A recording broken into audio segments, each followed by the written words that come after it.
मैं स्टार्ट करता हूँ।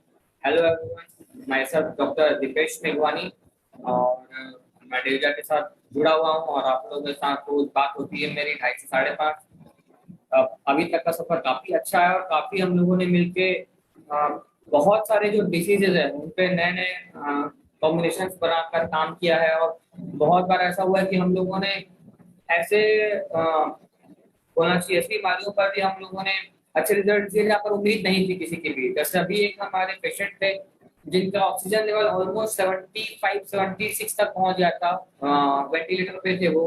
उसको हम लोगों ने अपने कुछ कॉम्बिनेशन दिए, वो मैं डिस्कस करूंगा आगे। और कुछ नया ट्राई किया इस बार हम लोगों ने और सबको काफी अच्छे रिजल्ट्स मिले हैं। तो अभी हम लोग जल्दी से स्टार्ट करते हैं और आगे बढ़ते हैं। तो सबसे पहले हम लोग स्टार्ट करेंगे हार्ट की वर्किंग से। हम बात करेंगे हार्ट की। ये सभी पिक्चर सभी को क्लियर दिख रही है ना? आप लोग देखिए, मुझे बताते जाइएगा, अदरवाइज ऐसा होगा मैं बोलता जाऊंगा और आप लोगों को पता नहीं पड़ेगा। ओके, तो ये एक हार्ट की पर्टिकुलर हार्ट का आपका फोटो है और हम देखेंगे कि हार्ट में वर्किंग कैसे होती है। तो जब मैं बात करूं कि हार्ट पंप करता है, तो हार्ट पंप कैसे करता है, क्यों करता है? हार्ट में क्या होता है, हमारी बॉडी में से खून आता है हार्ट में जो बिना ऑक्सीजन के रहता है, जिसको हम लोग गंदा खून बोल सकते हैं। वो आता है, वो जाता है फिर लंग्स में और वहां से ऑक्सीजनेटेड होके वापस आ जाता है। ये हार्ट की बेसिक वर्किंग है। तो वो कैसे होता है? ये हमारे पर देखिए, एक सुपीरियर वेना केवा दिख रही है और एक इधर से इंफीरियर वेना केवा रहती है। ये यहाँ से ही सुपीरियर वेना केवा से ऊपर से ब्लड कलेक्ट होता है, इंफीरियर से नीचे से ब्लड कलेक्ट होता है। ओके, एंड ये आता है हमारे पास यहाँ पर राइट एट्रियम में। यहाँ पर ब्लड आता है, यहाँ से इधर जाता है ब्लड राइट वेंट्रिकल में। राइट वेंट्रिकल में ये जो हमारा ब्लड है, ये भी हमारा ब्लड खराब ब्लड है, लाइक बिना ऑक्सीजन वाला ब्लड है। यहाँ से ये जाएगा पल्मोनरी आर्टरी में। ये बहुत बेसिक है, 10th का है, सब लोग पढ़े हुए हैं, लेकिन बार बार रिकॉल करवा रहा हूँ आप लोगों को ताकि आप लोगों को याद रहे और हम काम कैसे करते हैं या हमको कहाँ पर काम करना है और कौन सी दवाई देनी, ये आज हम लोग को पूरा पिक्चर क्लियर हो जाएगा। तो राइट वेंट्रिकल में जाने के बाद में ये जाता है पल्मोनरी आर्टरी में। पल्मोनरी आर्टरी से लैंड करता है लंग्स में, वहां पर ऑक्सीजन एक्सचेंज होकर के ब्लड वापस आता है यहाँ लेफ्ट एट्रियम में। यहाँ आता है ब्लड लेफ्ट एट्रियम में। लेफ्ट एट्रियम से बाद में ये यहाँ आता है लेफ्ट वेंट्रिकल में और यहाँ से ये एओर्टा के जरिए पूरी बॉडी में फैल जाता है। तो ये बेसिक फंक्शन है, ये स्टेप स्टेप में होते हैं। इस पूरे सर्कल को कंप्लीट करने में 0.8 सेकंड लगते हैं, 0.08 सेकंड लगते हैं। इसलिए हमारा हार्ट एक मिनट में 72 बार धड़क जाता है। ओके, अब हम जब बात करते हैं ये हार्ट अटैक आ गया या ब्लॉकेज है या है, तो अपन देखते हैं कि ब्लॉकेज का फंक्शन क्या है, मतलब ब्लॉकेज होता कैसे या फिर अटैक आता क्यों है। बहुत सी बार हम ये डिस्कस करते हैं कि इस्केमिया हो गया, तो ये जो हार्ट है ना, ये जो मसल्स है जो पिंक कलर की शेड में दिख रही है वो मसल्स है।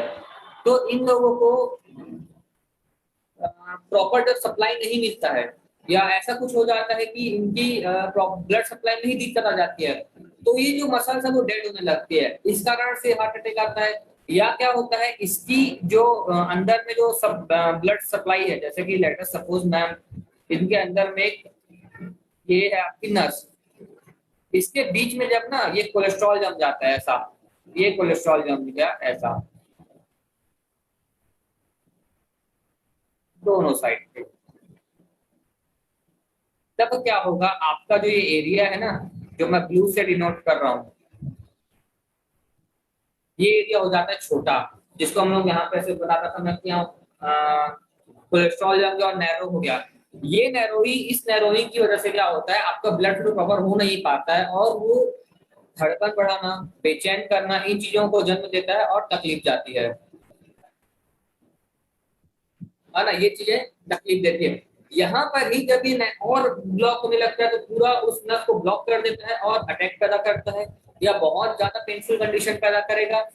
या वही उसी समय ये जो बोलते ना कार्डियक अरेस्ट हो गया या हार्ट अटैक आ गया या कितनी परसेंट चीजें ब्लॉकेज है, वो यहाँ से पता पड़ता है कि कितनी परसेंट चीजें कैसे ब्लॉकेज है। इन चीजों को ही हटाना है। अब इसके कारण क्या होते हैं, ये जो हमारा जो मैंने बताया कि आपके जो वॉल्स के बीच में जो कोलेस्ट्रॉल जम जाता है, ये जो कोलेस्ट्रॉल जम जाता है, तो ये चीज है, इसको येलो से डिनोट करते हैं बिकॉज कोलेस्ट्रॉल का कलर येलो ही रहता है। तो ये जो कोलेस्ट्रॉल आपका जम गया ना ऐसा,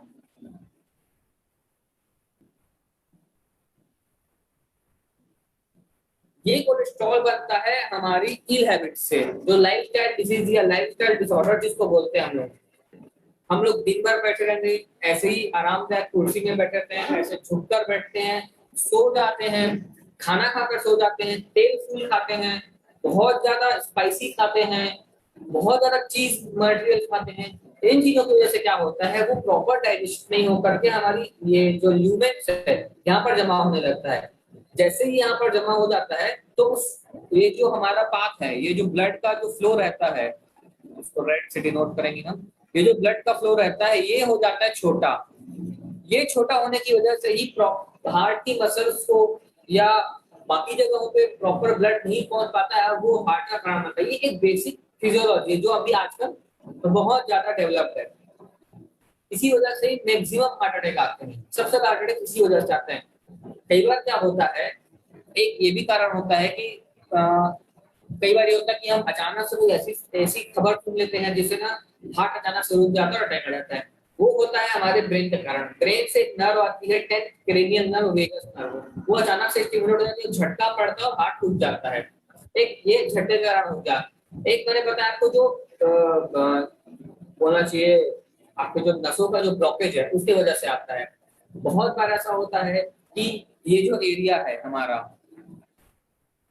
ये जो वेंट्रिकल्स का एरिया है या एट्रियम का एरिया है, ये सूज जाता है। इसकी जो मसल्स है, मांसपेशियों में सूजन आ जाती है, जिसको हाइपरट्रॉफी बोलते हैं डॉक्टर्स, उस वजह से भी हार्ट अटैक आता है। तो ओवरऑल अगर अपन एक सूक्ष्म लेवल पे जाए ना, तो जब जब हार्ट में प्रॉपर ब्लड फ्लो नहीं हुआ है, छोटी छोटी छोटी नलिकाओं में ब्लड नहीं आएगा और वो ब्लड मसल्स तक नहीं पहुंचेगा, तो मसल्स डैमेज होंगी या नसें डैमेज होंगी जो हार्ट को पंप अप कर रही है, वो रुकने की वजह से ही आपको अटैक आता है। तो मोस्टली जो कारण होता है वो कफ दोष होता है। ये कफ दोष किसको डिनोट करता है, जो तेल मसाला हम लोग खाते हैं, जो चीज खाते हैं, या जो हम लोग दिन भर बैठे हुए हैं, जो दिन में सोते हैं, जो लेट तक सोते हैं, उनमें कोलेस्ट्रॉल लेवल बढ़ जाता है, जो फैटी लेवल क्रिएट करता है, आपके लंग्स में इन्फ्लेमेशन क्रिएट करता है। ये चीजें क्रिएट करने के कारण ही आपको ब्लॉकेज आते हैं। तो इन चीजों को ही हम लोग आज देखेंगे कि कैसे हटाना है, या एडीजी को अगर कैसे हटाना है, या सीबकथॉर्न कैसे हटाता है, या ओमेगा 369 कैसे डाइजेस्ट करता है कोलेस्ट्रॉल को जो आपके हार्ट में आ रहा है। ठीक है, यहाँ तक हमारी हार्ट की बेसिक बोलना चाहिए कंप्लीट होती है ना। ये हो गई हमारी हार्ट की फिजियोलॉजी। अब हम चलते हैं लंग्स की फिजियोलॉजी में। लंग्स में भी जैसे था, देखिए लंग्स में भी ऐसा ही होता है। थोड़ा इसको बड़ा कर लेते हैं।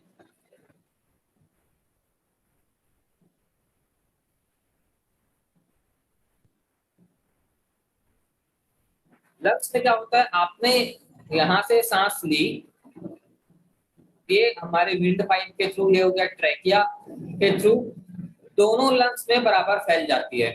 ठीक है, एक साइड पे ग्रे कलर का शेड दिख रहा है जो आपके लंग का कलर है, जो नॉर्मल लंग का कलर है। सेकेंड साइज में आपको ये दिख रहा है कि इसमें छोटे छोटे ब्रांचेस बने हुए हैं, लाइक दिस, छोटे छोटे ब्रांचेस बने हुए हैं, जैसे पेड़ की शाखाएं रहती है ना, वैसे से ब्रांचेस बने हुए हैं, है ना। इन ब्रांचेस में और आगे बहुत छोटे छोटे छोटे ब्रांचेस, जैसे हमारी ट्री रहती है ना, वैसा बन जाता है। और वो आगे आखिरी जो एक पॉइंट आता है, जो डॉट डॉट रहते हैं, वो ब्रोंक्यूल कहलाता है। वहां पर हमारे ऑक्सीजन का एक्सचेंज होता है। तो जब भी इसमें भी सेम वैसे ही होता है, जब भी आप जाएंगे इधर से हमारी ऑक्सीजन गई, यहाँ पहुंची, यहाँ पर ऑक्सीजन पूरा आखिरी तक पहुंचा, और हमारी बॉडी में से जो हार्ट से जो ब्लड आया था वो यहाँ पर एक्सचेंज होता है। लाइक ऐसा एक गोला रहता है, वहां पर आपकी ऑक्सीजन जाएगी और आपका CO2 बाहर निकाला जाता है। यहाँ पर ये एक्सचेंज होता है इन छोटी छोटी नलिकाओं में। ये जो छोटी छोटी नलिकाएं हैं ना यहाँ पर, इनमें होता है। अब जो इन्फ्लामेशन होती है या जो अभी कोविड का जो वायरस है, वो क्या करता है, वो इन नलिकाओं को, इनमें सूजन पैदा करता है। जब इन नलिकाओं में, जैसे कोई नलिका है ये, इसमें अगर किसी प्रकार की सूजन आ गई, या बोलना चाहिए म्यूकस जम गया, या पानी भर गया, या जो भी मटेरियल इसके अंदर आ जाए, तो वैसे ही होगा। आपके जो ल्यूमेन है, ये जो गोला है, ये जो छोटा हो जाएगा, तो आपके जो एक्सचेंज है, एयर एक्सचेंज का जो कैपेसिटी, ये छोटा हो जाएगा। ये छोटा होने की वजह से ही हम लोग खराटे मारते हैं, जो व्हीजिंग साउंड आता है ना, वो उसी वजह से आता है। तो देखिए, हार्ट की तरह ही इसमें भी होता है। जब आपके ल्यूमेन्स में ना ये क्लियर जब होने लगता है बहुत ज्यादा, तो ऑब्वियस है कि आपके पास एयर एक्सचेंज के लिए एरिया कम बचता है। जैसे ट्रैफिक हो जाती है रोड में, जब भाई दोनों साइड से अगर ट्रक चल रही, तो आप बीच से अपनी बाइक भी नहीं निकाल पाओगे, इतनी कम ट्रैफिक, इतनी कम जगह रहती है हमारे पास में। तो सेम ऐसे ही इसमें भी होता है कि जब जैसे ही हमारे पास दोनों साइड में या तो कोलेस्ट्रॉल जम गया, या पानी भर गया, या म्यूकस जम गया, या जो भी चीजें हैं जिसको हम लोग कफ बोलते हैं, वो जम गया, तो ये पैसेज को कमजोर करता है, और पैसेज को कमजोर होने से ऑक्सीजन एक्सचेंज नहीं हो पाता है, जिस वजह से हम लोग के जो खराटे आते हैं वो डेवलप होते हैं। और जब ये चीजें बढ़ने लगती है तो साइनस हो जाते हैं, और जब ये चीजें बढ़ने लगती है तो हमको सांस लेने में तकलीफ आती है, जिसकी वजह से हमारा ऑक्सीजन, अब देखिए एसपीओ टू कम कैसे होता है, ये आपका पूरा पैसेज क्लियर है, ये आपका जो पूरा पैसेज है वो क्लियर है, आपकी जो यहाँ पे नसें हैं वो क्लियर है। जब ये क्लियर है तो आपकी ऑक्सीजन बराबर जा रही है, तब आप ऑक्सीजन लेवल 99 दिखाता है। ओके, जब ये फिलअप हो जाती है किसी भी चीज से, कोई भी मटेरियल हो, चाहे कोविड का टॉक्सिन हो, चाहे म्यूकस हो, चाहे जो भी हो, इसके कारण जब ये एरिया कमजोर हो जाता है ना, तब आपकी ऑक्सीजन लेवल कम आने लगती है। अब ये भी हो सकता है कि कभी यहाँ पर की चीजें डैमेज हैं, हो सकता है कि यहाँ की थोड़ी नलियां डैमेज हैं, कोई कहीं यहाँ की नलियां डैमेज है, कई बार यहाँ की नलियां, तो वो बताते हैं कि आपका 30% लंग डैमेज है, 40% लंग डैमेज है, उस हिसाब से आपका जो ऑक्सीजन लेवल डाउन होने लगता है। सेम कंडीशन होती है हार्ट में भी। हार्ट में जब ये होता है तो ब्लड फ्लो रिस्ट्रिक्ट होता है, मतलब ब्लड फ्लो कमजोर हो जाता है। जब हार्ट में ये चीज होती है तो ये ब्लड फ्लो को कमजोर करता है। जब लंग्स में क्लियर ऐसे ही चीज होती है तो ये ऑक्सीजन लेवल को डैमेज करता है। तो ये दोनों चीजें ही कफ दोष की जैसे होती है। एक जगह पर ये कोलेस्ट्रॉल बोला जाता है, एक जगह पर ये म्यूकस बोला जाता है। दोनों चीजें अलग अलग है, लेकिन उनका जो बेस ओरिजिन है वो कफ है। मतलब वो चिपचिपा एक पदार्थ ही होता है जो दोनों चीजों को रोक करके रखता है। तो इन दोनों चीजों को ही हटाने के लिए हम लोग अस्तप्राश, एडिलिको, या एनास्टेनिल टैबलेट, ऐसी चीजों का इस्तेमाल करते हैं। तो अभी मैं जहां तक समझता हूँ ये दोनों चीजें क्लियर हैं आप सभी को। तो अब देखिए, ये हमारा हो जाता है लीवर, यहाँ पर ये हो जाता है स्टमक, जिसको मैं भी टच कर रहा हूँ। इसके बाद आपका ये पैंक्रियास, जहाँ पर इंसुलिन का डेवलपमेंट होता है। ये हो जाती है ड्यूडेनम, ये जो छोटी आंत है। तो ये जो इसके बगल में जो ये वाला जो एरिया बना हुआ है ना, ये आपके जो लीवर से जो जूस निकलता है उसको बता रहा है। मतलब ये कॉमन हिपेटिक डक्ट है, ये जाके मिलेगी यहाँ पर, जो ये डक्ट है ना, ये जाकर यहाँ पर मिलेगी ड्यूडेनम में। देखिए, तो यहाँ से आपका गाल ब्लैडर से, यहाँ से जो आपका जूस आता है, गाल ब्लैडर का जो एसिड आता है वो आएगा, पैंक्रियाज से भी कुछ एंजाइम्स निकलते हैं वो मिलेंगे, और वो सब मिल करके यहाँ ड्यूडेनम में, जो छोटी आंत का पहला हिस्सा है, वहां पर जाके मिलते हैं। और वहां पर हमारे जो खाने का कंप्लीट डाइजेशन होता है। जब आप देखेंगे ना, तो छोटी आंत में ही लगभग डाइजेशन हो जाता है, और वहां पर ही हमारा जो फूड है ऑलमोस्ट डाइजेस्ट होता है। उसके बाद वो बड़ी आंत में जाता है और शोषण का काम चालू होता है, वहां से आपको पोषण मिलता है। ओके, देखिए, ये मुझे भी थोड़ा टफ लग रहा है, क्योंकि मैं आप लोगों को एकदम सिंपल भाषा में समझाने की कोशिश कर रहा हूँ, ताकि बहुत ज्यादा हाई ना जाए और ऐसा भी ना हो कि आपको कुछ समझ में ना आए। तो मैं कोशिश कर रहा हूँ, और अगर नहीं आएगा तो हम एक बार और सेशन लेंगे। ये वाला, ये हमारा फर्स्ट है जो मैंने ये कोशिश की है। ओके, तो अब क्या होता है, जब हम बहुत ज्यादा मसाला खाते हैं या बहुत ज्यादा धूप में काम करते हैं या बहुत ज्यादा ना गर्म चीजों के पास में रहते हैं, तो क्या होता है, ये गॉल ब्लैडर से ना आपके एक जूस निकलना चालू होता है। ये जो जूस है, अगर यहाँ पर कोई ब्लॉकेज है, ओके, यहाँ पर कोई ब्लॉकेज है, ऐसा कुछ ब्लॉकेज है जिसको हम लोग स्टोन्स बोलते हैं, है ना, हमारे पथरी हो गई है, पित्ताशय की थैली में पथरी, ये आपका पित्ताशय है, तो ये है ना, ये आपका पित्ताशय है। तो यहाँ पर जब ना ज्यादा हम जब ज्यादा गुस्सा करते हैं, हम जब ज्यादा सोचते हैं, हम ज्यादा मसालेदार खाते हैं, तो ये जो आपका गॉल ब्लैडर है, ये आपका बहुत ज्यादा एसिड सिक्रेट करने लगता है। वो सिक्रेशन इस पूरे प्रॉपर डक्ट फुल होने की वजह से निकल नहीं पाता, तो गॉल ब्लैडर में ही रुक जाता है और वो वहीं जमने लगता है, वो ही पथरी बनती है। ओके, तो एक चीज ये पथरी बनने का कारण हो गया। सेकंड थिंग क्या होता है, लीवर तो यहाँ पर आपका गॉल ब्लैडर के साथ में, पेनक्रियास के साथ में आपको एसिड और एंजाइम प्रोवाइड कर रहा है, साथ में ये क्या करता है, जो ब्लड फ्लो हमारी बॉडी में आता है उसको भी डिटॉक्सिफाई करता है। क्योंकि जब आप देखेंगे ना, जब आप कोलेस्ट्रॉल नहीं डाइजेस्ट कर पाते हैं, जब हार्ट में कोलेस्ट्रॉल जमने लगता है, आपके लंग्स में म्यूकस जमने लगता है, तब आप गौर करिएगा आपके दांतों में ना एक अजीब सा चिपचिपा पदार्थ आ जाता है। आप जब सुबह सोकर उठेंगे ना, आपकी आंखों में कीचड़ रहेगी, आप आपके नाक से, आपके कान से गंदगी निकलने लगती है। ये सिम्टम रहता है कि आपकी बॉडी में ना कोलेस्ट्रॉल बढ़ेगा आगे चल के।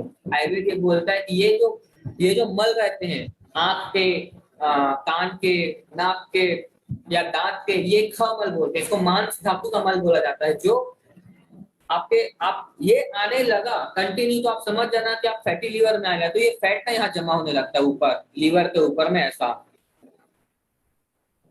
आपका लीवर थोड़ा मोटू हो जाता है।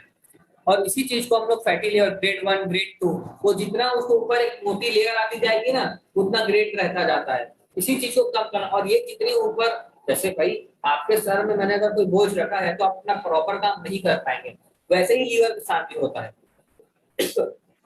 लीवर के अगर ऊपर में फैट जमा हुआ है, जो आपने भाई देखिए, अगर आपकी भूख एक रोटी की है, आप 2 रोटी खाएंगे घी के साथ में, तो वो एक्स्ट्रा जो रोटी है वो डाइजेस्ट नहीं होती है और वो लीवर के ऊपर बोझ बनता जाता है उसका डाइजेस्ट करने का। तो ये आपका लीवर डैमेज होता है। उसके बाद एक समय ऐसा आता है आपको भूख नहीं लगती है, क्यों? क्योंकि लीवर के ऊपर ऑलरेडी एक लोड रहता है। भाई आपका आपका आपकी भूख है, आधी रोटी थी, आपने खाया 1 रोटी, ये भी डाइजेस्ट नहीं हुआ है, और आपको 4-5 घंटे बीत गए हैं, आपका दूसरा मील तैयार हो जाता है, आप उसको खाते हैं, तो ये इसका आधा मील और ये पूरा मील, ये बन जाता है 1.5 मील, जो पूरा डाइजेस्ट नहीं हो पाता है। वो कोलेस्ट्रॉल बन के, फैट बन के, म्यूकस बनता है बॉडी में घूमता रहता है, उसको जहां जगह मिलती है वो वहां अटक जाता है। अगर आप ड्रिंक करते हैं तो लीवर में अटकेगा, अगर आप दिन भर सोए हैं या ऐसा कुछ काम कर रहे हैं तो वो हार्ट में अटकेगा, दिन भर बैठे हुए हैं। अगर आप लाइक स्मोकिंग कर रहे हैं या बहुत धूल धक्कड़ में, तो वो लंग्स में बैठेगा, उसको जहां मौका मिलेगा ना वहां पर बैठेगा। लाइक जैसा बोलते हैं ना, चोर जो सबसे कमजोर जगह पर अटैक करता है, वैसे ही ये टॉक्सिन्स रहते हैं, ये वहां पर अटैक करते हैं और हमारी बॉडी को कमजोर करते हैं। इन्हीं की ये 3 चीजों को इसलिए मैंने आज बताया, ये 3 चीजें ही हमारी मेजर बॉडी को मेंटेन करते हैं। ओके, तो लीवर डिटॉक्सिफाई करता है, लंग हमारी बॉडी को ऑक्सीजनेटेड ब्लड देता है, और हार्ट पूरी बॉडी पर वो जो ऑक्सीजनेटेड ब्लड है, जो फ्रेश ब्लड है, वो फैलाता है ब्लड को। एक चैट आया है कि पथरी वाली बात रिपीट करिए। देखिए, पथरी वाली बात एक बार फिर से रिपीट करते हैं। जब हम लोग बहुत ज्यादा मसालेदार खाते हैं, बहुत ज्यादा धूप में रहते हैं, बहुत ज्यादा सोचते हैं, बहुत ज्यादा चिंता करते हैं, तो इस गाल गटर से ना आपकी जो पित्ताशय की थैली है वहां से बहुत ज्यादा एसिड निकलने लगता है। अब देखिए, ऑब्वियस पाइप है, ये सब पाइप है जो लीवर से जो निकल रही है, सिस्टिक डक्ट जिसको नाम दिया गया है, कॉमन हिपेटिक डक्ट नाम दिया, ये पाइप है।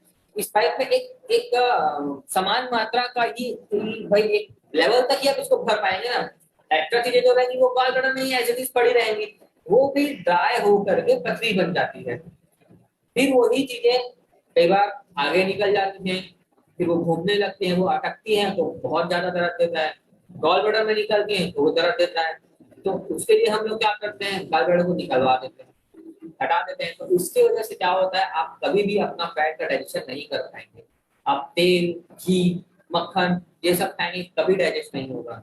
ये एलोपैथी वाले डॉक्टर बताते नहीं है, लेकिन ये ऐसा हो जाता है। सेम होता है अपेंडिक्स से, अपेंडिक्स के दौरान में। लेकिन हम अपेंडिक्स की बात नहीं करेंगे, हम अभी तीन चीजों पर ही बात करेंगे। तो बहुत ज्यादा डेटा होने से दिमाग वो नहीं कर पाएगा, आपका ग्रास्प नहीं कर पाएगा और चीजें वनिश हो जाएंगी। तो ये ऐसा होता है और यहाँ पे पथरी बनने लगती है। वही चीजें हमको क्लियर करनी है। और हम जैसे कि हम लोगों ने अभी तीनों पर देखा, हार्ट में कोलेस्ट्रॉल डैमेज करता है, लंग्स में म्यूकस डैमेज करता है और यहाँ पर एक्सेस एसिड डैमेज करता है। तो अब मैं जब करता हूं आपके प्रोडक्ट्स के ऊपर में, ओके, अब हम प्रोडक्ट देखेंगे। हम इन चीजों पर क्लियर करके कौन कौन से प्रोडक्ट को लेकर के हम आगे बढ़ सकते हैं। तो मैंने ज्यादा नहीं निकाले, 4 प्रोडक्ट निकाले हैं जिस पर हम अभी काम करेंगे। सबसे पहला है हमारा एडिलिको। जैसे हमने पहले हार्ट को देखा था, सेम हम एडिलिको को देखेंगे कि एडिलिको करता क्या है और किस दौरान पे काम करेगा, किस दिशा में काम करेगा या कैसे काम करेगा, हमको कैसे कैसे देना है, कैसी कैसी डोज में देना है। और हम हर बार मैं हर बार जब आप लोग को रिक्वेस्ट करता हूँ कि डाइजेशन को देखिए, वो इसीलिए देता हूँ। देखिए अगर पर्सन का डाइजेशन कमजोर है और आप उसको एक्सेस दवाइयां देंगे, जैसे बहुत से लोग होते हैं, चलो हम रिच बेरी भी दे देते हैं, हम सीबकथॉर्न भी दे देते हैं, हम ऑक्सीक्रास भी दे देते हैं। देखिए सॉरी टू से इससे ना एक अच्छी बिजनेस जनरेट होता है, आई अग्री। बट क्या होता है, आप जब ऐसा करने लगते हैं और पेशेंट को ना एसिड ज्यादा करने लगते हैं, आप इतनी सारी दवाइयां देंगे, कुछ कुछ एसिड जनरेट करती हैं, कुछ एसिड को कम करती हैं, तो वो और उनको डाइजेस्ट भी करना है। तो ऐसा भी नहीं कि हम लोग उसको उसको मील को स्किप कर रहे हैं। मैं यूजुअली बहुत बार आप लोग देखेंगे, जब मैं सीबकथॉर्न 50 ml देता हूँ या रिच बेरी 50 ml देता हूँ, तो मॉर्निंग का ब्रेकफास्ट हम अवॉइड करते हैं। क्यों? क्योंकि उस समय का जो हमारा डाइजेशन का पावर है वो पूरा उस 50 ml रिच बेरी को या 50 ml सीबकथॉर्न को डाइजेस्ट करने के लिए लगना चाहिए। हम उसके ऊपर और खाना या और हम चीजें न डालें जिस तरह को हमारे डाइजेस्टिव सिस्टम को तकलीफ हो और हमको तकलीफ आए। अब जैसे कि मैंने आपको जो बताया है, जो हार्ट के फोटो के साथ में बताया, वो यही स्लाइड है कि कार्डियोमायोपैथी है या जो हार्ट डिजीज है वो कैसे डेवलप होती है। इसके लिए हम लोगों ने एडिलिको बनाया है। भाई एडिलिको क्या करेगा, हार्ट को मेंटेन करेगा। हार्ट को मेंटेन कैसे करेगा? अब हार्ट की जो मसल्स है, हार्ट की मसल्स को मजबूत भी करेगा। तो ये क्या करेगा, हार्ट की जो मसल्स हम लोग देख रहे थे, जो हार्ट की मसल्स है, जो ब्लड सप्लाई न मिलने की वजह से डैमेज होती है, या अगर हम बात करें उनमें, उनके हार्ट के बीच में जो मैंने बताया कोलेस्ट्रॉल जमता है, उसको डैमेज करता है एडिलिको।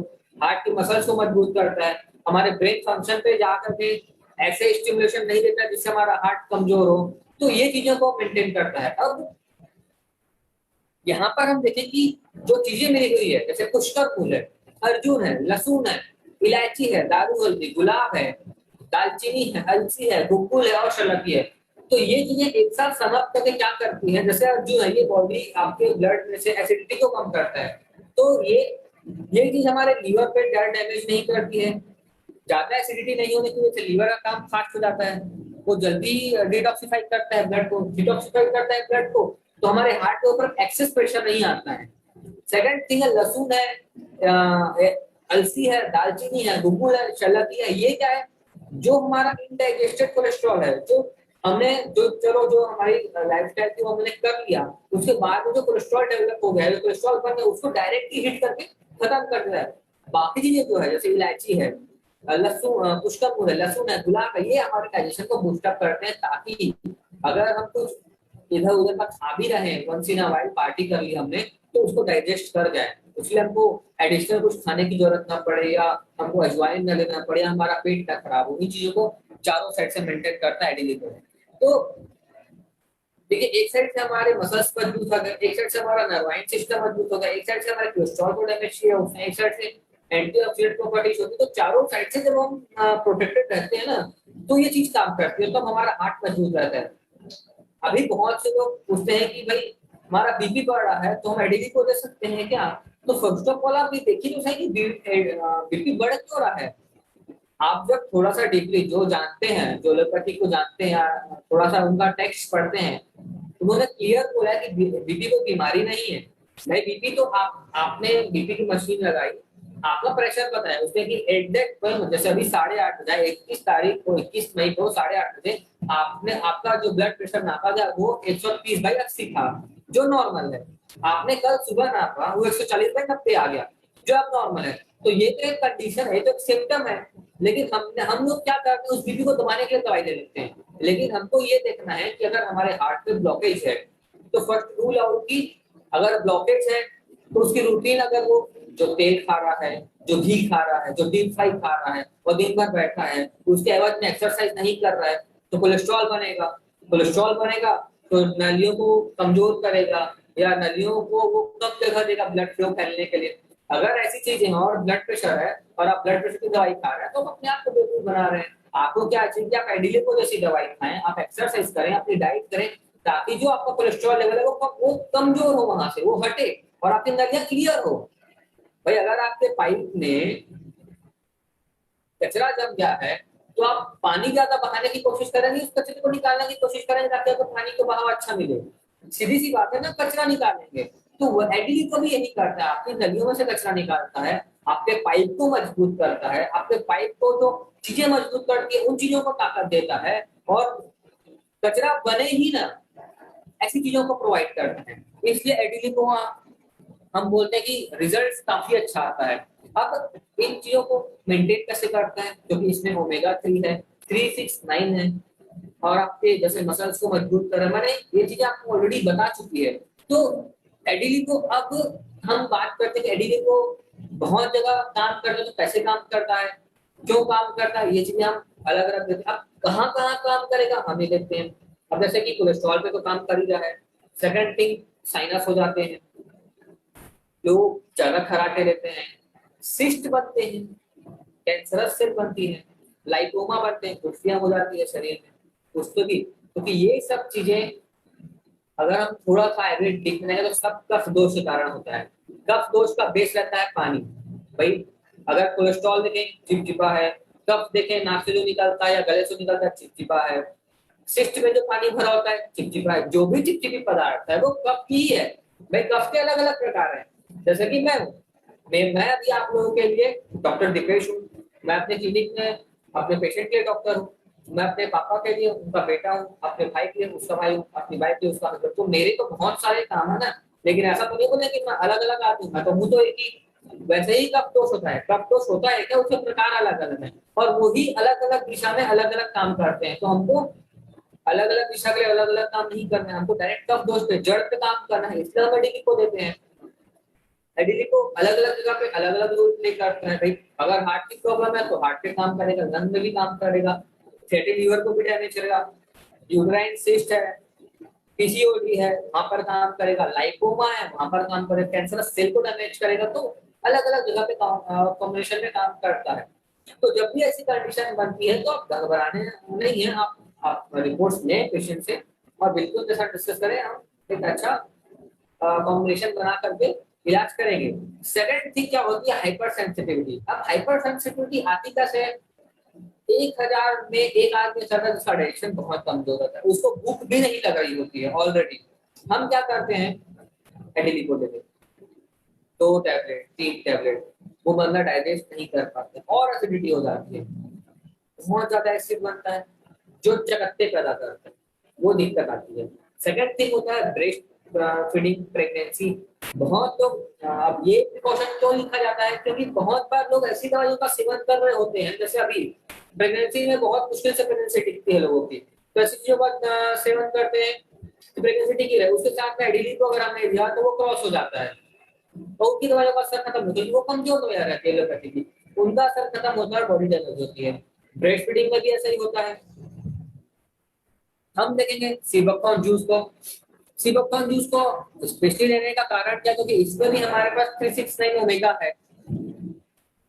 ओके, 369 ओमेगा होने की वजह से भी ये भी काफी कोलेस्ट्रॉल लेवल को कम करता है, ग्लूकोज लेवल को कम करता है, कफ दोष पे काम करता है। सेकंड थिंग, ये आपकी बॉडी को इम्यूनिटी प्रदान करता है, एंड द फिफ्थ थिंग से डायबिटीज का भी काम करता है। तो अब सीबकथॉर्न है क्या, जैसे मैं हर बार बताता हूँ, ये इंडो चाइनीज रीजन पे मिलता है। छोटी छोटी बेरीज रहती हैं, जैसे कि ये येलो बेरीज आप देख रहे हैं, ये बेरीज रहती हैं। अब इन इन बेरीज का जो रिसर्च में हम लोगों ने पाया, ये लीवर को अच्छा रखता है, ये हार्ट की हेल्थ को अच्छा रखता है, स्किन डिसऑर्डर में काम आता है। अब इसको थोड़ा सा और हम जब डिसेक्ट करते हैं इनके, लाइक बोला से पोस्टमार्टम करते हैं, तो इसमें को पता पड़ता है कि 18 प्रकार के अमीनो एसिड्स हैं। अमीनो एसिड से मिलकर प्रोटीन बना होता है, मतलब सबसे छोटी इकाई आ गई। 18 प्रकार के हैं, जिसमें हमारे पास 8 सबसे इंपॉर्टेंट है। मैं बहुत ज्यादा इसको इसलिए डिटेल नहीं कर रहा हूँ, ऑलरेडी हम 3 चीजों को देख चुके हैं। मैं बहुत ज्यादा ब्रीफ में ले रहा हूँ, सेशन भी हम छोटा रखेंगे ताकि ये चीजें आपके दिमाग में बैठी रहे। लगेगा तो हम एक बार और रिपीट करेंगे अगर आप लोगों की डिमांड आएगी तो। ठीक है, तो इन 18 में से 8 हमारे पास है, बहुत जरूरी है, जो हमारी बॉडी के लिए एकदम जरूरी, जो हमारी बॉडी की सेल्स मेंटेन के लिए, बॉडी के डेवलपमेंट के लिए या मसल मेंटेनेंस के लिए बहुत जरूरी है। इसके बाद हम बात करें कि भाई सी बकथॉर्न में और क्या क्या है, तो 3679 ओमेगा है जो कोलेस्ट्रॉल को रोक के रखता है। अब जो की इंग्रेडिएंट आता है इसमें ये आता है कि ये आपकी हार्ट हेल्थ और लीवर को मेंटेन करता है। कैसे? एचडीएल को मेंटेन करता है। HDL is a good cholesterol. Good cholesterol क्या होता है? इसका फुल फॉर्म है high density lipoprotein. High density lipoprotein is like that, जैसे ये माउस है अभी, इसका वजन अगर हम माने 100 ग्राम है और इसका इसका एरिया इतना ही है, ठीक है, तो ये हाई डेंसिटी में आ गया। अगर मैं 100 ग्राम की कॉटन लाऊं तो इतनी सारी आएगी कम से कम। अगर मैं ये रुमाल रखूं तो कम से कम 5-6 हो जाएंगे। तो वो उसकी डेंसिटी कम है और एरिया ज्यादा ले रहा है, और ये हाई डेंसिटी होने के कारण एरिया कम लेता है और हमको जल्दी एनर्जी प्रोवाइड करता है। और लो डेंसिटी होने के कारण बहुत सारा वो एरिया हमारा क्रिएट करता है, और वही जो लो डेंसिटी एलडीएल है या वीएलडीएल है, वेरी लो डेंसिटी, वही हमारी नलियों में चिपकता है और हार्ट अटैक का कारण बनाता है। तो उन चीजों को ही ये ओमेगा 369 बोला कि डाइजेस्ट आउट कर जाता है या रोक लेता है। अब हम देखेंगे इसमें विटामिन ए है, बी12 है, सी है, ई है, के है, पोटेशियम है, कैल्शियम है, आयरन है, फास्फोरस है। अब मैं इस बार इन सब चीजों का एक्सप्लेनेशन इसलिए नहीं कर रहा हूँ क्योंकि हमको और अभी 2 प्रोडक्ट देखने हैं और ये सब चीजें हमारे दिमाग में रहनी चाहिए। इसके बाद में अगर हम थोड़ा बात करें, 1 सेकेंड, इसके बाद अगर हम बात करें कि इसकी डोसेज क्या रहती है, तो जब भी हम फैट के लिए रखेंगे, मोटापे को कम करेंगे, तो हम क्या करेंगे, 50 ml की डोज बनाएंगे 1 कप पानी के साथ में, सुबह सुबह देंगे तो सुबह कफ का काल रहता है और उनको उसी समय पे हमको सिरप फॉर्म देना है 50 ml 1 कप पानी के साथ में, और उनको वो ब्रेकफास्ट स्किप करवाना है ताकि उनका जो मॉर्निंग का जो डाइजेशन का जो पावर वो 6 सिरप फॉर्म को डाइजेस्ट करे, ताकि हमारे जो फैट सब्सटेंस हैं, जो फ्री रेडिकल्स घूम रहे हैं वो रुके, उनको ग्रोथ मिले, उनकी बॉडी को नई मसल्स जल्दी बने। जैसे कि क्या होता है, बहुत लोग जो मोटे होते हैं, जैसे हाथ में जो फैट रहता है, जब वो पतले होने लगते हैं ना, तो ये जो फैट है लूज हो जाता है, हिलने लगता है, बहुत लोगों का हिलता है, वो नहीं होता है इन सी बकथॉर्न की वजह से। जब हम ऐसा ऐसा एक प्रोटोकॉल सेट करते हैं, इसके बाद में हम डायबिटीज में भी ऐसा ही कर सकते हैं। हम स्किन में जब देंगे, स्किन में हमको 2 से 3 बार देना होता है ताकि वो बार बार स्किन में से गंदगी को बाहर निकाले और स्किन को फ्रेशनेस प्रदान करे। किडनी में भी हमको बार बार देना होता है। फैट में या आपका डायबिटीज में हमको मॉर्निंग में देना है। जब भी हम स्किन में देंगे, किडनी में देंगे या ताकत के लिए देंगे, तो हमको 2 से 3 बार में देना होता है ताकि ये डाइजेस्ट हो और वो प्रॉपर डाइट लेते रहे। इसमें भी precautions and pregnancy, breast feeding, feeding disorders, kidney disorder, जो मैंने अभी लास्ट में आईडीडी बुक के साथ में आपको एक्सप्लेन किया है, सेम कंडीशन उसमें भी रहती है, तो आपको वो ध्यान देनी है। इसके बाद में अपन ज्यादा समय नहीं देते हुए हम अपने अगले प्रोडक्ट में चलेंगे, जो है एडिटिव। अब एडिटिव मैंने इसलिए उठाया है क्योंकि बहुत से लोगों को ये लगता है कि एडिटिव और लीविस सिरप दोनों अलग अलग है। क्यों? क्योंकि हमारे साथ एडिकार्डियल और एडिकार्डियल सिरप और टैबलेट में ऐसा होगा, लेकिन इसको हम लोगों ने इसलिए स्पेशली डिजाइन किया है क्योंकि कई बार क्या होता है, डायबिटिक पेशेंट को अपन सिरप नहीं दे सकते क्योंकि सिरप सब शुगर बेस्ड रहती है, हनी बेस्ड रहती है। तो उनके लिए, या बहुत से लोग वर्किंग रहते हैं जो हर हर जगह अपना सिरप लेके नहीं जा सकते, तो उनके लिए हम लोगों ने स्पेशली डिजाइन किए एडिलिव टैबलेट, जो इजी टू कैरी है, इजी टू कंज्यूम है और डायबिटिक पेशेंट्स को दी जा सकती है। अब बात करें कि लीवर का ये कैसे काम करेगा, तो इस तरह के एडिटिव के 4 साइड से दिया गया, हर साइड से एक से रिस्टोर एपेटाइट कर रहा है। एक मिनट, पहले हम ये देख लेते हैं कि इसमें है क्या क्या। ओके, लीवर के हमने फंक्शन समझ लिए, लीवर क्यों इंपॉर्टेंट है हम लोगों को समझ गया। इसमें अब पर ये देख लेते हैं कि है क्या क्या। इसमें हिमसार है, कासनी है, तापमाची है, अर्जुन है, भूमि अम्लकी है, भृंगराज है, पुनर्नवा है, गुरुची है, दारू हरिद्रा है, मूलक है, अम्लकी है, चित्रक है, विडंग है, गर्दकी है और परपटक है।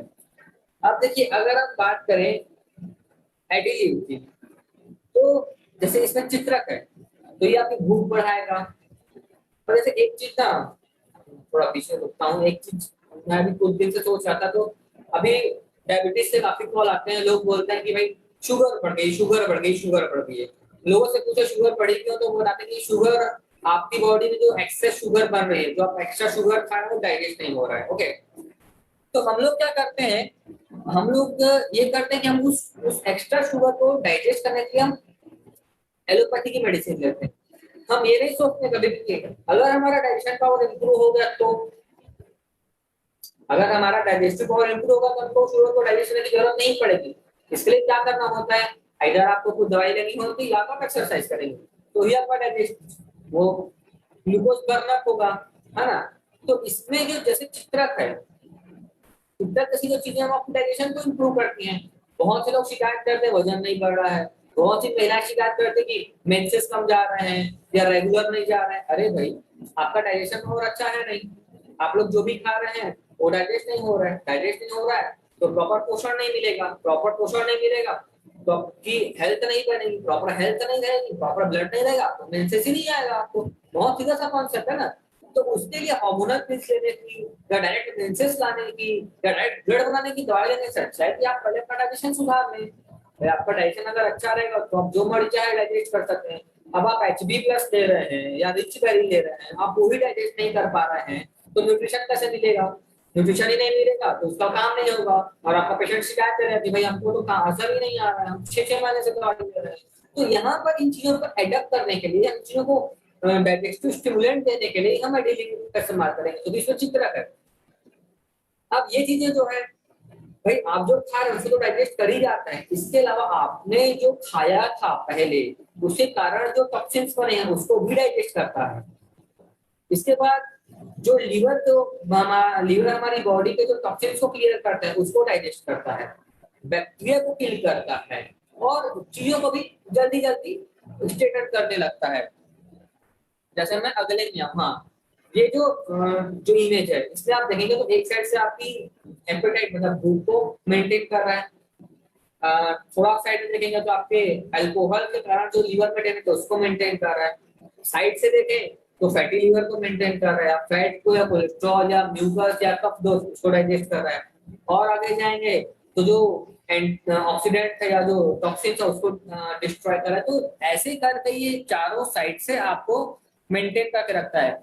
सेम है, आपको लीवर के लिए लेना है, प्रिकॉशन भी इसमें सेम है।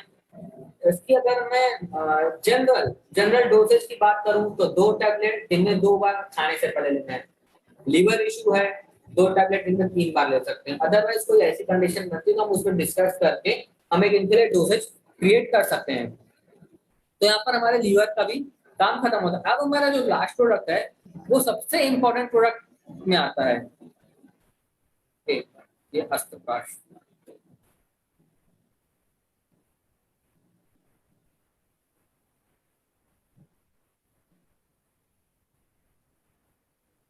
ओके,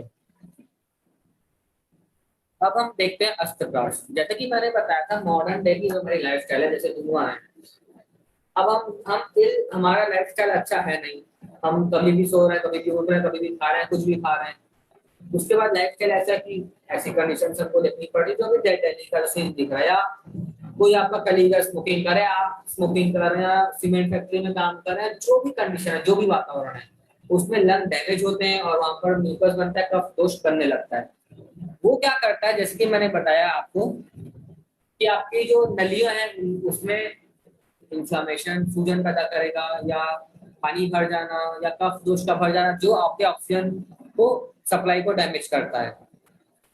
ओके, अब उस ऑक्सीजन सप्लाई को डैमेज करता है तो उसको हमको रोकना है। कैसे रोकेंगे? अस्त्रप्राश। उसके लिए अगर हम अस्त्रप्राश ले रहे हैं, उसके साथ में अगर हम लाइफस्टाइल मैनेज करते हैं, कैसा भाई, डेली एक्सरसाइज कर रहे हैं, नॉर्मल बैलेंस डाइट है, नॉन डाइट नहीं, बैलेंस डाइट। आपको नापा तुला खाना है, ऐसा नहीं कि आपकी पसंद की सब्जी नहीं बनी तो आपने आधी रोटी खाई, पसंद की बनी तो 4 रोटी खाई, और कभी खाई ही नहीं, कभी ज्यादा खा ली, या कभी भूख नहीं लगी तो भी खाई। तो ऐसा नहीं होता है। बैलेंस डाइट का मतलब होता है आपको जब भूख लग रही तभी खाना है, जितनी भूख है उतना ही खाना है, जितनी प्यास है उतना ही पानी पीना है।